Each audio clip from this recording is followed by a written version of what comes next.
Halo sahabat para pelajo yang setia, hatur nuhun udah mampir ke channel ini. Selamat datang kembali di channel Kenji Satria. Di video kali ini, kami akan membawa kalian ke dalam sebuah cerita yang penuh dengan perjuangan dan harapan dari film yang berjudul Now Here 2023. Jadi, pastikan kalian enjoy menonton sampai akhir. Di dunia yang semakin kehabisan sumber daya dan diatur oleh pemerintah yang ketat, Mia dan Nico, pasangan suami istri di Spanyol, mencoba melarikan diri ke Irlandia. Tempat di mana mereka berharap dapat menemukan kehidupan yang lebih baik. Dengan masuk ke dalam kontainer pengiriman truk, mereka memulai perjalanan yang penuh dengan harapan dan risiko. Apa yang mereka hadapi di sepanjang jalan? Ikuti cerita mereka untuk menemukan jawabannya. Ini sangat penting bagi Mia dan Nico karena oknum polisi telah membuntrot anak perempuan pertama mereka.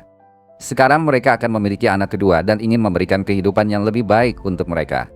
Ketika matahari mencorong, pasangan itu melihat keluarga lain dan orang-orang di dalam kontainer berbicara satu sama lain. Tapi kemudian sesuatu yang tidak terduga terjadi. Pintu kontainer terbuka dan banyak orang bergegas masuk, tanpa sengaja melukai Mia. Truk besar lainnya datang dan orang-orang bersenjata membuat beberapa orang dari kotak Mia masuk ke truk lain. Meskipun Nico mengatakan dia tidak ingin, dia harus meninggalkan Mia dan Mia merasa sangat takut. Sekarang Nico ada di truk lain dan dia menelepon Mia di telepon. Dia mengatakan kepada Mia untuk jangan hariwang karena dia akan segera bersama dia. Selama perjalanan mereka, Mia melihat ke sebuah lubang kecil di truk dan melihat banyak kekacauan di luar. Beberapa polisi berantem dengan orang-orang dan jedar-jedor ada tembakan senjata. Truk itu rusak dan beberapa anak dipisahkan dari keluarga mereka dan dimasukkan ke dalam penampungan. Ketika mereka sampai di titik pemberhentian, seorang petugas polisi menyuruh pengemudi untuk membuka kontainer besar, tetapi ketika dia melakukannya, kontainer itu kosong. Petugas itu melihat lebih dekat dan menemukan tempat rahasia di mana semua orang yang membutuhkan bantuan bersembunyi. Petugas itu mengatakan dia mungkin akan menyakiti mereka, tetapi mereka tetap nabetem diam. Mia oseh-osehan memanjat ke atas beberapa kontainer. Ketika mereka akhirnya keluar dari persembunyian, petugas itu membuntrot salah satu dari mereka dan menyuruh teman-temannya untuk membuntrot sisanya. Sementara itu, Mia tetap bersembunyi dan tidak berteriak. Setelah mereka berpikir semua orang sudah pergi, polisi meninggalkan kontainer itu dan menutup pintunya. Yang lain semua terbuntrot, dan akhirnya Mia hanya sendirian di dalam kontainer itu. Mia sangat ketakutan dan mengirim wiah kepada Nico mengatakan kepadanya untuk nyumput bersembunyi. Truk terus melaju dan sampai di sebuah pelabuhan. Mereka menempatkan kontainer itu di kapal besar. Mia terus mencoba menelepon Nico, tapi dia tidak menjawab. Ketika dia gestunduh mencoba tidur, badai besar datang dan mengguncang kapal. Itu membuat Mia ngagedebruk jatuh dan pingsan. Mia terbangun dan semuanya menjadi sunyi karena badai telah berlalu. Dia melihat sebuah lubang dan menemukan bahwa kontainernya jatuh dari kapal dan sekarang berada di laut. Teleponnya rusak dan dia tidak bisa menelepon Nico. Mia memeriksa beberapa box penyimpan barang di dalam kontainer itu dan menemukan hoodie, headphone, dan barang-barang lainnya. Dia menggunakan lakban untuk penutupan liang di mana air masuk. Tiba-tiba, dia mendengar teriakan keras. Dia melihat keluar dan melihat nomor kontainer pengiriman Nico, 107.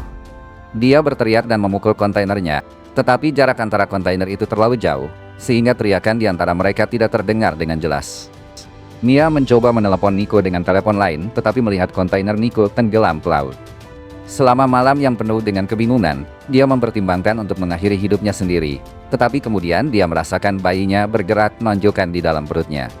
Ini membuatnya merasa bahwa dia memiliki alasan khusus untuk terus bertahan. Setelah mimpi menakutkan tentang tenggelam, Mia terbangun. Dia menemukan sebuah kotak yang tergantung di langit-langit dengan beberapa kontainer di dalamnya. Awalnya dia tidak tahu apa yang harus dilakukan dengan mereka, tetapi kemudian dia datang dengan cara pintar untuk membuat kontainer pengiriman lebih aman dan mencegah banjir. Saat dia mengatur kontainer pengiriman, dia mendapatkan telepon dari nomor yang tidak dia kenal. Dia sangat bahagia ketika dia menjawab dan menemukan bahwa itu adalah Nico. Nico mengatakan kepadanya bahwa pengemudi meninggalkannya dan yang lainnya sebelum mereka naik ke kapal. Mia berbicara dengan Nico tentang situasi yang menakutkan, meskipun itu tampaknya sangat sulit. Nico mengatakan kepadanya bahwa dia akan membantunya dan menyuruhnya untuk tidak takut.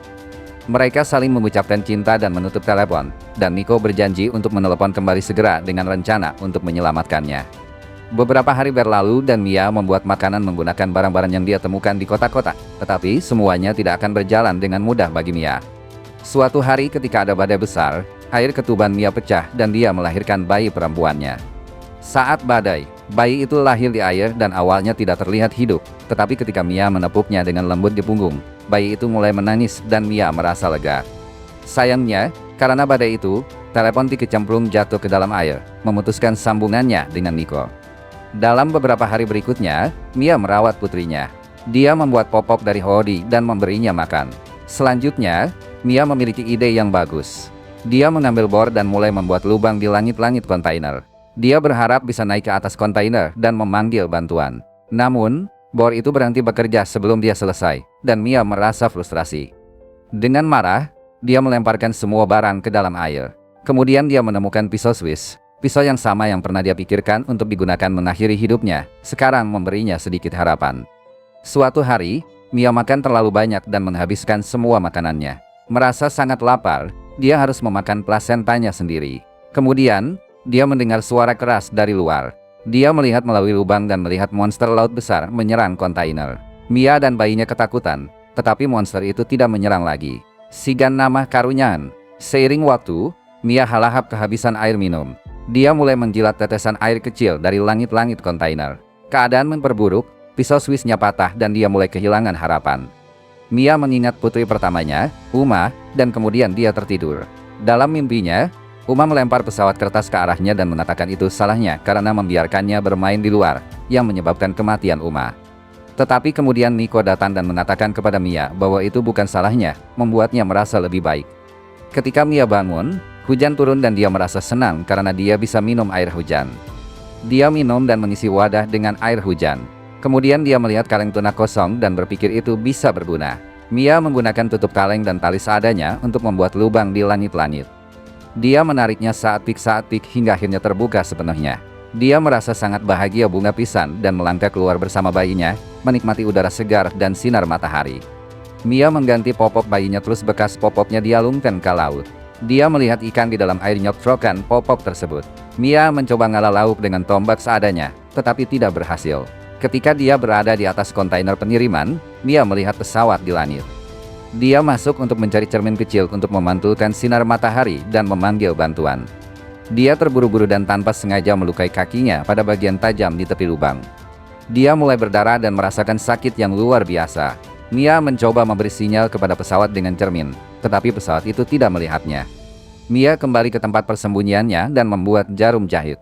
Dia menggunakannya untuk menjahit luka di kakinya, meskipun sangat menyakitkan. Kemudian dia menggunakan jarum yang sama untuk membuat jaring ikan. Dia menggunakan popok bayinya sebagai umpan dan menangkap ikan. Dia memakannya mentah-mentah. Selama 12 hari, kontainer terus terisi air. Mia tetap kuat, menangkap ikan, mencoba terus mengirim pesan bantuan, dan merawat putrinya. Dia khawatir tetapi tetap berharap akan panggilan dari Nico di telepon rusaknya. Pada malam hari saat Mia keluar dari kontainer, teleponnya berdering tepat sebelum baterainya habis. Panggilan itu tragis. Nico tidak bisa datang untuk menyelamatkannya. Dia meminta Mia untuk berjanji akan menyelamatkan dirinya sendiri. Nico mengatakan bahwa dia naik ke kontainer pengiriman lain tetapi tertangkap. Dia ditembak saat mencoba melarikan diri. Dia sedang sekarat dan ingin mengucapkan selamat tinggal kepada Mia. Berita ini menghancurkan hati Mia. Nico terus meminta maaf karena tidak berada di sana dan tidak bisa menyelamatkannya. Namun, Mia meyakinkannya bahwa dia selalu bersamanya dalam semangat. Dia mengatakan kepadanya bahwa dia merasakan kehadirannya saat melahirkan putri mereka di dalam kontainer. Dia menamai bayi perempuan itu Noah. Saat Nico hampir tidak bisa berbicara, Mia menyalakan speaker di sebelah telinga putrinya. Nico berbicara kepada Noah. Dia memberitahunya bahwa setiap kali Noah merasa khawatir, dia harus mendekap Mia, karena Mia akan selalu ada untuk menghiburnya. Saat Mia dan Nico bertukar kata-kata terakhir cinta mereka, telepon Mia mati. Setelah menangis dalam kesedihan, dia berbaring di atas kontainer. Dia merenungkan kenangannya bersama Nico. 25 hari berlalu dan air di dalam kontainer pengiriman terus naik. Hal ini memaksa Mia untuk tinggal di atas kontainer. Suatu pagi saat memancing, dia terkejut menemukan burung camar. Ini membuatnya menyadari bahwa mereka mungkin dekat dengan kapal penangkap ikan. Tiba-tiba, salah satu lubang yang disegel di bagian bawah kontainer terbuka. Kontainer mulai tenggelam. Dengan cepat, Mia kelimpungan terjebak di bawah air. Dia kokojotan tersangkut tali di dalam kontainer. Namun, dia berhasil menahan napas dan memotong tali yang mengikatnya. Dia berenang kembali ke permukaan. Sekarang kontainer pengiriman sudah dikelebet berada di bawah air. Mia tahu bahwa Noah pasti ngambang berada di permukaan air karena dia telah membuatkan ranjang apung darurat untuknya. Mia memanggil dan mencari putrinya. Tiba-tiba, seekor paus melewati Mia dan muncul di dekat Noah.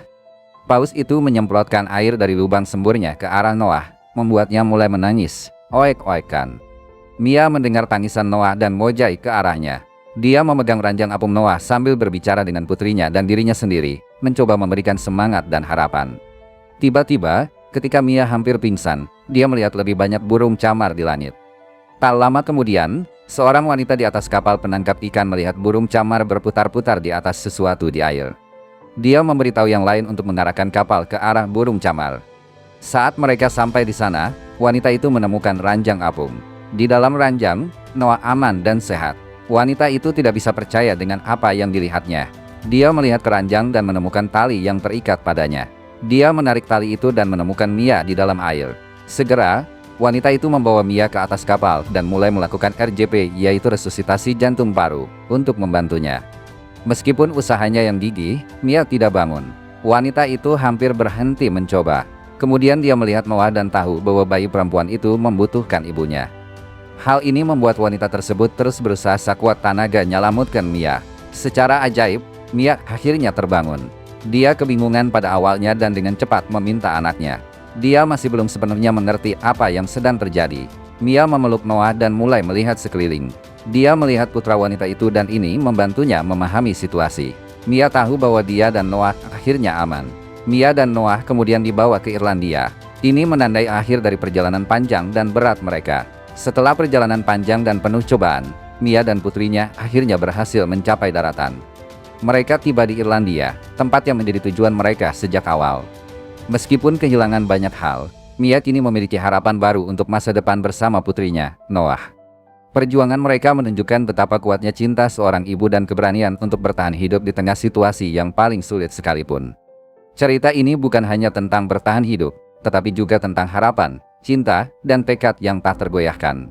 Jika sobat punya saran film atau cerita lain yang ingin diceritakan alur ceritanya, tulis di kolom komentar di bawah. Sampai jumpa di video berikutnya. Tetap semangat dan jaga kesehatan sobat.